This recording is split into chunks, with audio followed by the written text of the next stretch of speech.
right, so welcome back to another midweek with Double Creek. Right now we are in week 24, as you can see, week 24 of our 52 weeks with Jesus. This still has us in that fourth section if you've been following along with it. This section is called Jesus the Storyteller in this book. The fourth section is 12 weeks long. This is the sixth week we've been in this section, so after today, we're halfway through section 4 of this book. And this section, Jesus the Storyteller, has been all about Jesus, some of the stories, some of the parables told by Jesus in the New Testament. So far we've looked at some of the, I guess, the ones people are more familiar with, maybe some of those. And if you've paid any attention or if you've noticed or heard these in the past, these last few weeks, you've noticed that Jesus is talking quite a bit about money and finances in this. Today's the same way. The title of today's lesson is The God of Tomorrow. Now, each week we try to maybe figure out which one that is. I give people a chance when we're meeting in person to try to guess which parable we might be looking at. Knowing that it's a parable, then this is of Jesus, knowing that this is the title of the lesson, knowing that this one deals with money and finances. Which one might we be looking at? And this is a tough one. So, this is a tough parable, even for some people to maybe understand the true or the full meaning of this parable, and especially try to guess which one we're looking at right now. But let's look at a story that Merritt tells us as he opens up this parable, this chapter, by maybe giving us how this parable would play out in today's world. He calls it preparing for tomorrow. And it goes like this. A man's at his house. He receives a phone call. It's a phone call he's been waiting for, kind of ready for, but also dreading. And so he gets a phone call. He picks it up. He says, hello. And he hears the man on the other end of the line say, sir, I'm calling from the bank. And I'm here to let you know that we are foreclosing on your home. You'll be evicted in 1 week. And so the man who answered the phone, he's got nothing left to do. So he begins to plead with this man from the bank. He's just saying, I haven't been able to find a place to stay. I've been laid off. I have nowhere to take my family, nowhere to live. I have a wife and children. But the man from the bank has to do his job. So the man from the bank's only response can be, sir, I'm sorry. There's nothing I can do. Now, those would be words that any of us would hate to hear, isn't it? Even if you are expecting that news to come like this man was. So you know what the man does who was living in the home? He quickly goes into survival mode. Now, we talked last week about a few essential survival items, things that you would need to have if you were in a survival situation. Well, this man didn't go into a survival situation like that. Instead, he goes straight to just figuring out what it is he can do for his family. He grabs his tools. He begins taking down the light fixtures. Then he removes any other non-essential appliances there that he can think of, things that they just don't have to have. Remember, he's got a week before he's evicted. So he doesn't have to do all this in one day. So the next day he takes those appliances that he had taken down and he has a yard sale with them. Then he goes to work on some other non-essential items in the house. He goes for the air conditioning units, knowing that he can get a pretty penny for those things. And sure enough, he does. He even sold light bulbs, the shutters, the windows, toilets, the hot water heater, all those things like that. Now, that sounds like a lot of essentials, doesn't it, to us in the world that we live in. But if you remember from last week, we had talked about there are certain essential items that we must have to be able to survive. Things like water, shelter, food, and clothing is a nice one to have as well. And then we talked last week about how there are certain things that are essential. We have to have those to survive. But then the rest, everything else that we have is just wealth, isn't it? So this man here, he takes all of these non-essential items out of his house and he sells them. He makes enough money doing this that when the bank officer, the official of the bank, comes to his house to evict them, the family has already moved out. They'd taken the money made from selling everything that they had in that house, rented an apartment with it, and filled the grocery store up with things and filled their pantry up with things so that they had enough food for a month. So when the banker tells his wife this story, he says, in a way, he admires what the man did. And the wife just couldn't understand why her husband or how her husband could admire someone who would do that. But the husband just looked at her and said, he did what he could. He did what he felt he had to do to prepare for tomorrow with his family. Now, that story is not exactly like the story that we're looking at today, but it's very similar in a way. It's a story about someone going through a tough time and yet doing what he could to make things work for him and his family. So, hearing that story, knowing that the title of today is The God of Tomorrow, knowing that we're talking about a parable to Jesus, which one do you think we might be looking at?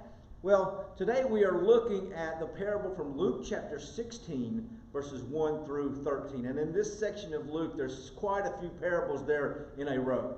And this parable is called the parable of the dishonest manager. Some versions of the Bible will call it the parable of the shrewd manager. But let's just read this parable and see what Jesus has to say. It starts off, chapter 16 does in this way. He also said to his disciples, there was a rich man who had a manager, and charges were brought to him that this man was wasting his possessions. And he called him and said to him, what is this I hear about you?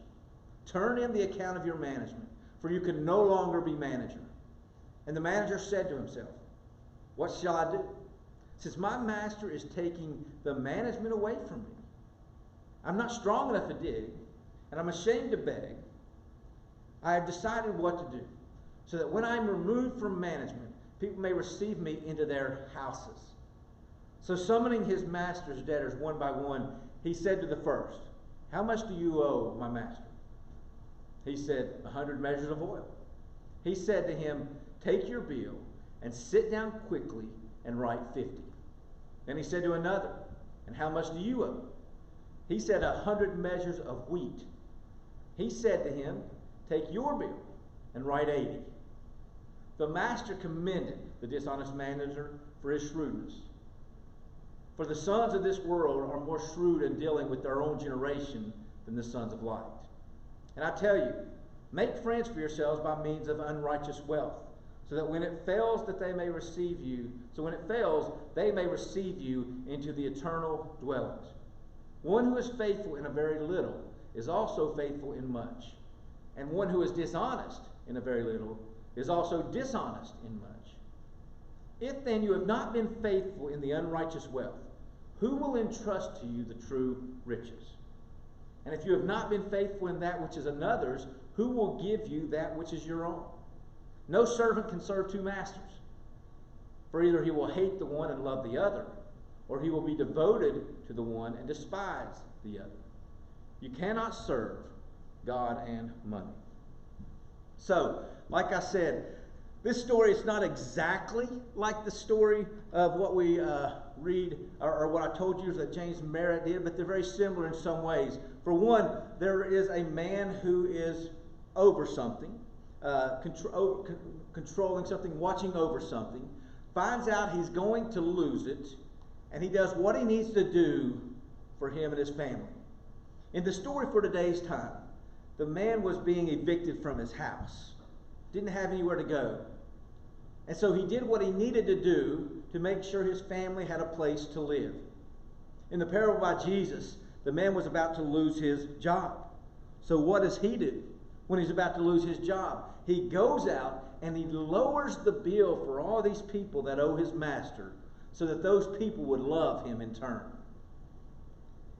In return, as it says in the parable, those people, what he was wanting for is for those people to receive him into their homes if needed. He was too proud to dig or beg, so he did something else to save his family. It could be looked at as dishonest. And that's why this parable is called the parable of the dishonest manager or shrewd manager for a reason. Now, one thing Merritt talks about early on in this chapter is money lovers. And he points out that on the surface, this parable seems to just be about an account manager who cheated his boss and is commended by Jesus for being a liar and a thief. It's what it looks like when you just look at it just as you read it quickly. But that's kind of what makes this parable one of the most difficult to understand and also one of the most fascinating parables told by Jesus. It's a story about money, and money is something that Jesus taught about more than any other subject in the Bible. Why do you think Jesus maybe taught about money more than any subject in his teachings? Out of all the other things he talked about, money was the most.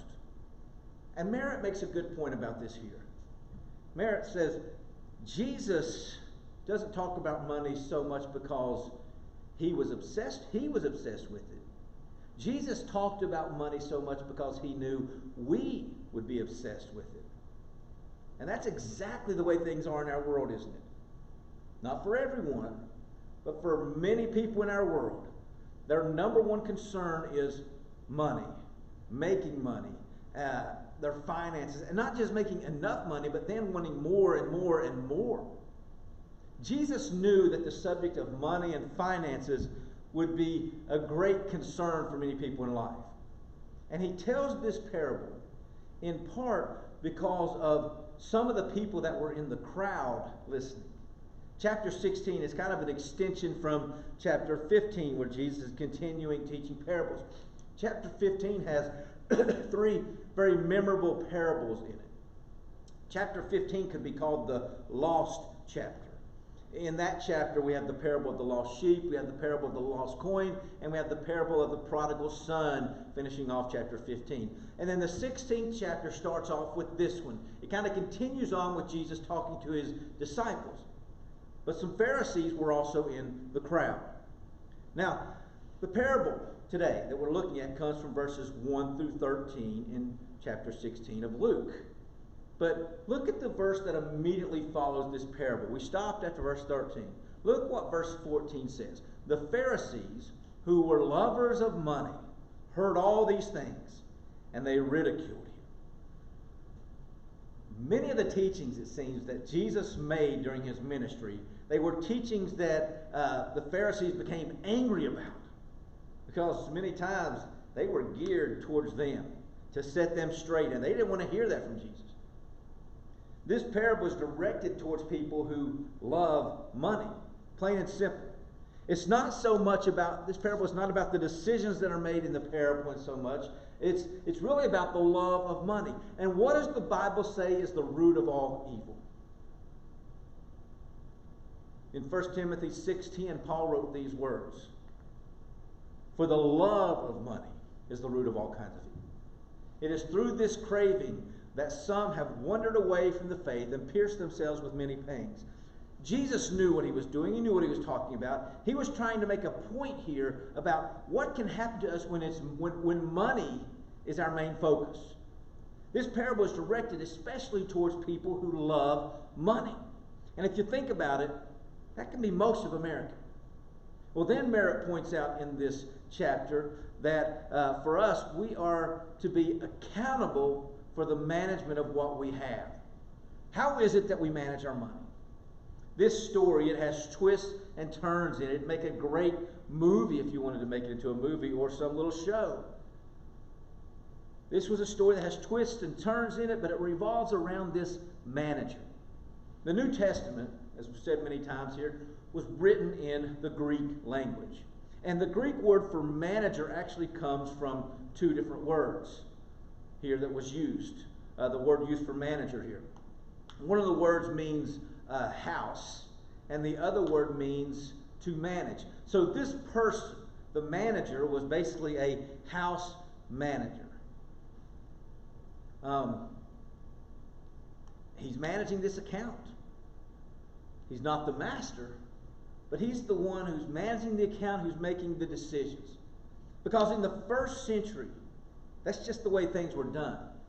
For people who were rich, a rich person would often appoint someone managers over their house, and they would be called managers, they might be called stewards. And these people, they were given full power of attorney. Full power of attorney to act in the name of the master. Do whatever they want. They can make the decisions. They literally controlled all the assets and represented the master in every business transaction that was made. So that's what this man is doing, this manager. That's how this manager was able to go out once he knew he was going to be fired, and he lowered the bills of each person who owed money to his master. And there are a couple of things that this manager knew and understood. He knew and he understood, first off, that not a dime, not a penny, none of what this master owned, none of what he managed was his. It all belonged to his master. But he also knew and he also understood that he was being watched closely, not just by his manager, but also by other people. And he would one day have to give account for what he did with his master's stuff. And so that's what we see happening in the second verse of this chapter. In the second verse of chapter 16, the master calls in his manager.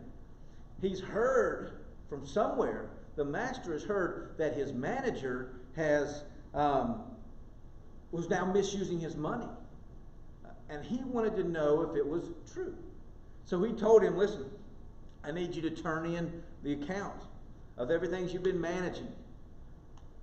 Because he told him that he could no longer be manager anymore. And so think about this now. Just like this manager was called in, going to have to give account for whatever he did with his master's stuff. Just like this manager, we too, one day, will have to give a record of our accounts. Not our bank accounts, not things financially, but a record of our lives. Romans chapter 14 and verse 12 says this, so then, each of us will give an account of himself to God. Now, God is not going to need for us to pull out some kind of binder with papers in it, or pull out a computer with a drive that says, hey, I've got it all right here on a spreadsheet. This is what I've done. God's not going to need that. He already knows what we've done. He already knows what we've done with our life. But God is going to judge us on how we've been here on this earth, how we've lived on this earth, the things we've done on this earth. Part of that will maybe be how we've handled our finances, how we've managed our money. Will we be accountable for what we have had? We will be accountable for what we have had and what we have done, how we have managed our lives.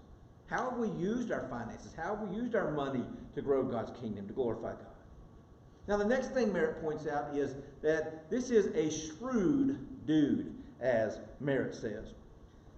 The debt owed to this rich man, his master, was huge. It was a huge debt in this parable. One guy owed olive oil. That olive oil that he owed was up to 3 years' wages for an average worker. Another man owed wheat, and the amount of wheat that he owed was up to 7.5 years' wages for an average worker. That's a lot that is owed. And so Merritt points out that the going interest rate on borrowed oil during those days, the interest rate on borrowed oil was 100%. So you're really paying like twice. The interest on borrowed wheat was 25%. That's still high. So what does this manager do? The manager goes out after he hears he's going to get fired, and he goes out and he reduces what is owed by the exact amount that interest would be charged. In other words, this manager was now giving all of these people who owed his master, he was giving all of them interest-free loans now. So just imagine, if you were at home, someone comes up to your door, unexpected, out of the blue, someone you don't know, and they tear up your mortgage right in front of you. And they tell you, listen, you don't have any more interest to pay on your house or your car. I know I'd be thankful for that. And if I saw that guy out somewhere, I'd want to talk to that person. I'd be nice to that person. I'd be friendly for that person. Maybe if he needed some help, and if I was able to help, I would help him out any way that I could. Well, that's kind of what we see going on here in this chapter with this master and then this manager. this manager is doing this so that after he is fired, these people that he has lowered the rate on, these people will be his friends and hopefully people he can rely on. It's a shrewd and a brave move. But at this time, he would be the hero of the town. Think about it. These clients, these people he's gone out to, they're probably assuming that he's doing this with full authority from the master, that the master knows what's going on and he told him to do it. So the word in town would spread about it. And you better believe that in small towns like they lived in, the master would have heard about him too. So think about this. If you were the master, how upset would you be right now? I imagine we would be furious. The manager that you are firing has just cost you a lot of money. But in the 8th verse, what does it tell us? In the 8th verse, it told us that the master commended this dishonest manager for his shrewdness. Think about it this way. The master, at this point, could have gone out into the village and told all of these people that, hey, I did not authorize this. This ain't going to work. It's void. And you have to pay back all of it. The amount in full, including the interest. But if he does that, these people are probably never going to do business with him again. So the master really does about the only thing that he can do.